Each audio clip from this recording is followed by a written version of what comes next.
So I know it might be a question as to why am I here today? Why is the Prime Minister taking time off to come to an event like this? Well, first, let me say that Kingsley Cooper deserves the attention of any Prime Minister. He is, literally an icon in the fashion industry and a fashion icon himself. And as you have pointed out, you were a pioneer in the industry, and that ought to be recognized for the value and contribution to an industry. Unfortunately, we talk very highly of our culture and our art forms, but we have never really and truly made the transition into seeing them as an industry that can be monetized.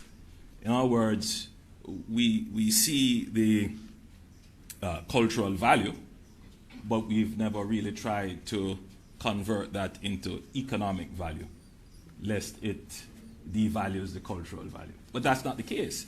I think that there is a way to keep the cultural value very high and at the same time reap the economic benefits from it and be unabashed in doing so. And I think that you represent that, Kingsley. And so I'm here to endorse that kind of thinking about our culture and utilizing the value of our culture.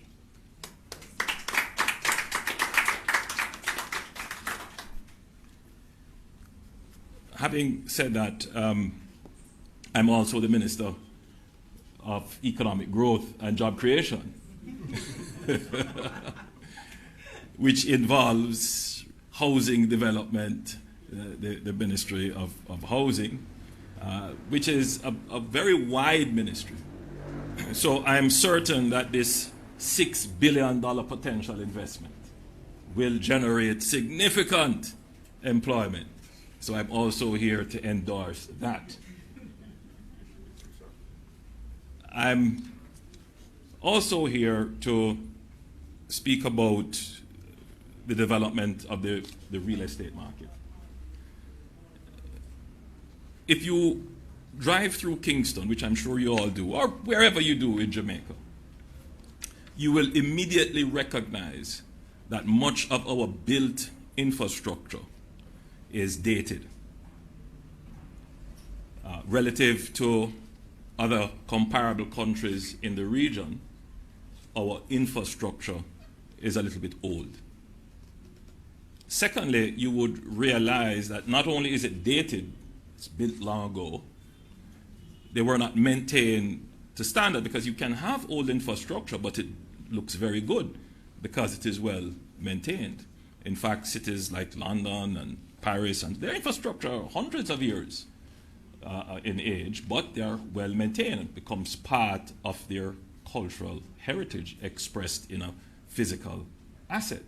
But our infrastructure is aged and it is not maintained.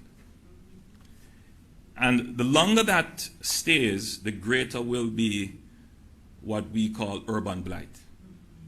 The greater will be the deterioration of our built environment, which drives away lifestyle. And when I use the term lifestyle, people immediately would associate that as fashion. But there is a fusion between the built environment and how people live. Right? A good built environment increases welfare and well-being, quality of life. If the built environment is not so good, quality of life will deteriorate. So yesterday, I was in an area which was probably developed around the same time as this villa. I was in central Kingston, in an area called Spoilers. But if you look at the area, you can see that it benefited from very good urban planning. It's on a grid. It has properly defined roads and other infrastructure. I could just imagine how beautiful it was when it was built. Villa Ronai was construction started in the 1940s as well. And the property remains beautiful, remains true to its original vision because you have maintained it. So you have kept the value in the property to pass on for generations and generations. Unfortunately, this is not the case in many areas in Kingston. And in speaking to one of the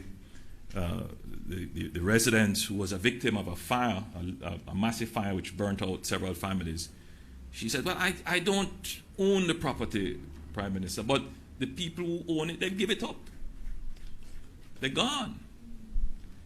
And so, you know, whilst we always respect and we must preserve property rights, the truth is that, you know, without the interest in the property to maintain it and to keep it going, the value in the property will depreciate to the point where it is of little or no value.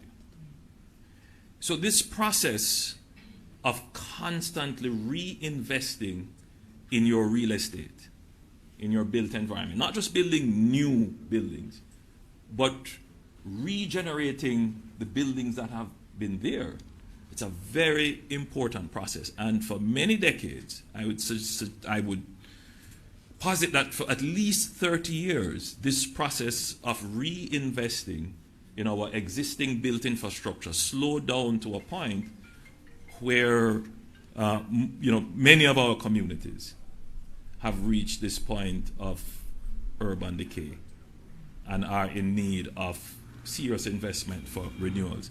And it's not just communities in central Kingston. You drive right across Jamaica and you will see it. Now, it is good that there is a new energy emerging, that developers want to now come and invest and buy properties and rebuild them and build new properties.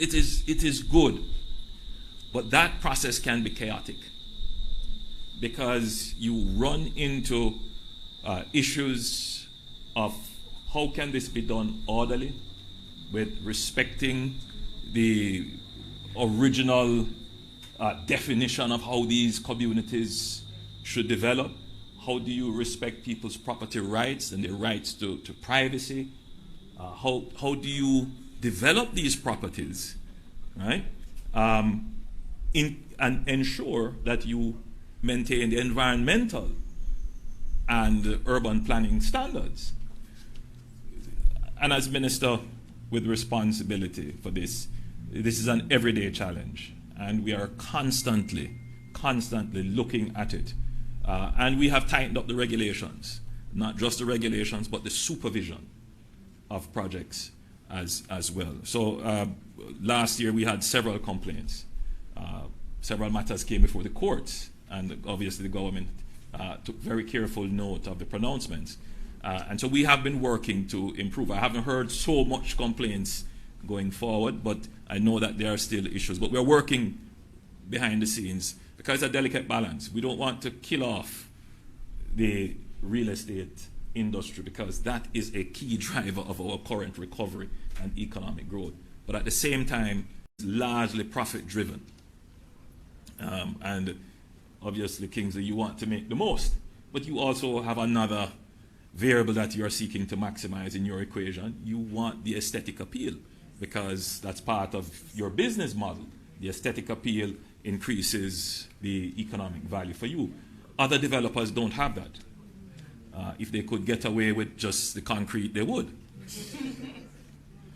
All right, so governments have to be there to ensure that the aesthetic value is maintained. But more than that, government has to be there to ensure that development is fair. Because you cannot have a community and the development exclusively for rich people, exclusively for those who are high-income earners. That does not make a good community. You want a diverse community. So as you are seeking to redevelop your city, your town, you want to ensure that there are options available for all income earners, because it is having the diversity that increases the value of the lifestyle. Because the truth is, Kingsley, you get the models from my constituency. In other words, your product comes from my inner city. What makes Jamaica so great comes from our inner city. And the investment, therefore, government has to kind of stand there to make sure that in as much as I'm here opening and hoping to break ground here for 30 luxurious villas, the public should also know that I was in Central Kingston yesterday doing a similar thing, explaining that we are going to reclaim some of those lands and we're going to put in proper housing for those people, so that we don't develop as two Jamaicas, we develop as one Jamaica.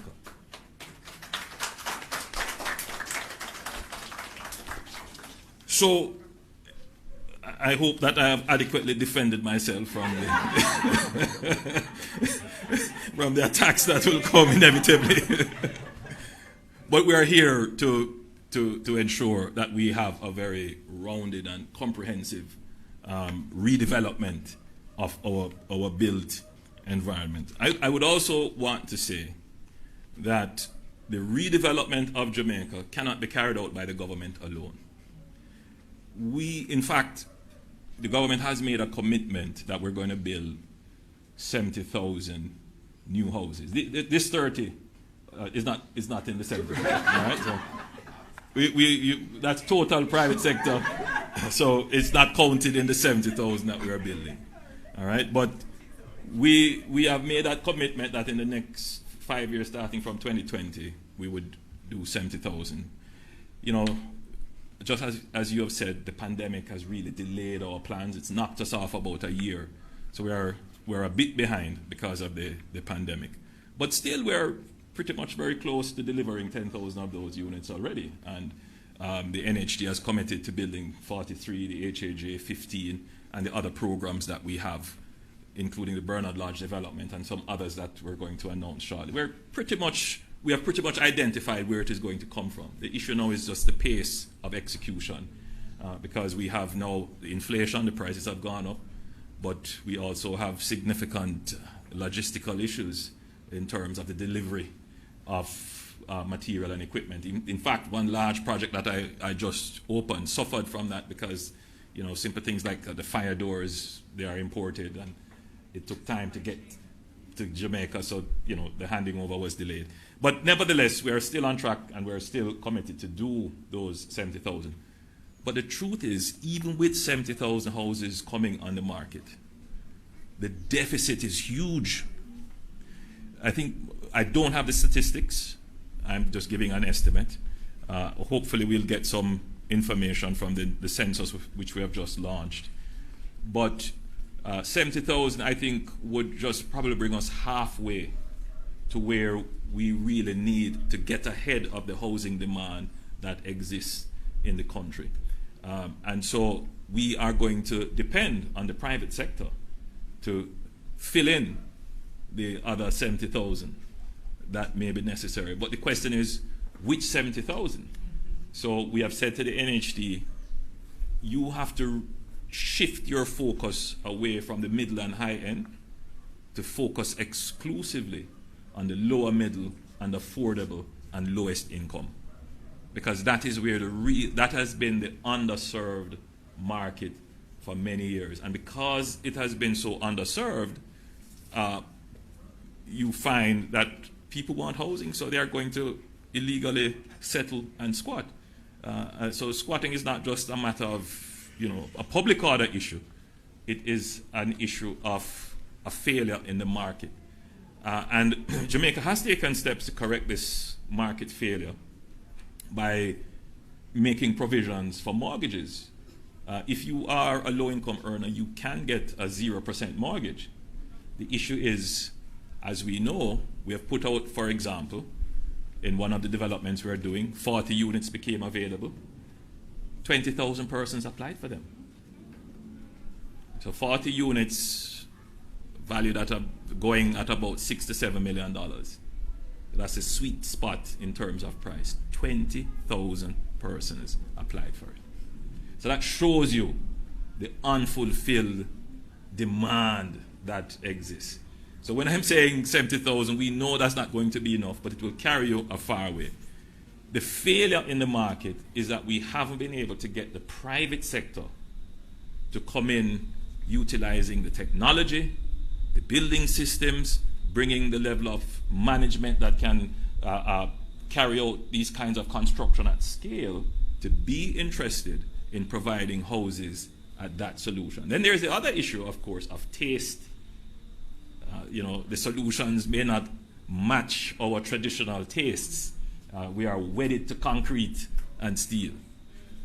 But there are other building systems that are equally strong, probably in terms of ergonomics and in terms of the ambience that they create, are much better.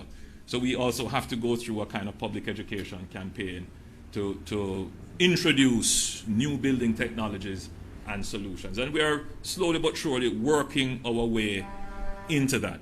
So, I'm here again to support a Jamaican icon, to support the business model that is fashion and lifestyle, and to say this is a perfect example of someone monetizing this, right? And we need more people to monetize our culture, right? Because believe me, other people are monetizing our culture daily, right? So I like the real estate mixed with the lifestyle, provides a diversity in the market, and who knows, maybe this becomes the new fashion village of the Caribbean. Who knows? I mean, it can become the Milan of the Caribbean. So I'm here to endorse and support that, and to wish you all the best in your endeavors. God bless you and thank you. Thank you, sir. Thank you very much. Thank you very much, Mr. Prime Minister. So very, very well said. And I wish you a lot of success with your plans for your housing projects, because I know it is needed. And of course,